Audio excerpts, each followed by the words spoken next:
Margot from Outdoor Manhattan here, and this year while prepping for Shavuot, I actually stumbled upon some amazing ideas from Rabbi Lipner at Aish.com that I wanted to share with you. So on Shavuot, we know that we receive the Torah, but as Jews, it's really important to remember that it's not something that just happened to us thousands of years ago. It's something that, we are meant to re-experience each year, if not each day. So how do we do that, you might ask? So about 3,333 years ago, we stood at the foot of Har Sinai and we received the Torah. And I'm not sure about you, but I definitely have an idea of what I think that looks like in my head. But there's actually a midrash that sheds some details about what actually happened that day. Through this midrash, we actually learned that when God gave the Torah, there was complete silence around the entire world. There were no waves crashing, there were no birds flapping their wings or chirping, there were no dogs barking. It was complete silence. And then God's voice came down saying, "I am the Lord your God." So everything went quiet, and there was the sound of absolutely nothing, and only then could God's voice be heard. So why did it happen like this? Well, it's because God's voice is not actually a loud, booming voice like you might picture it.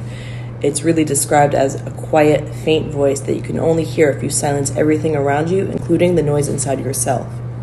So our rabbis teach us that God's quiet voice has never actually stopped calling. Just sometimes in our lives, the world gets a little bit too noisy or too hectic to really hear it. So the Midrash is sharing a huge secret with us. If you want to hear God speak, don't always look for big signs in your life. Instead, try quieting some of the distractions in your life and really try to focus your attention on the things calling out to you in life that you kind of ignore.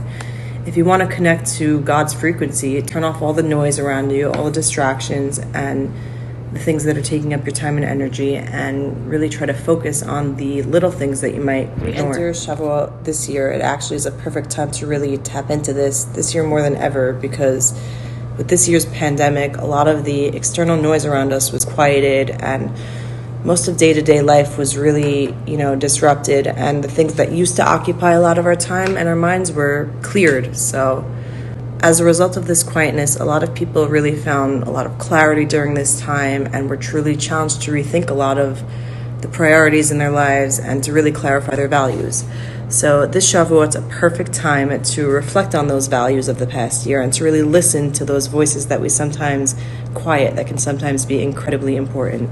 So I hope you have a happy Shavuot.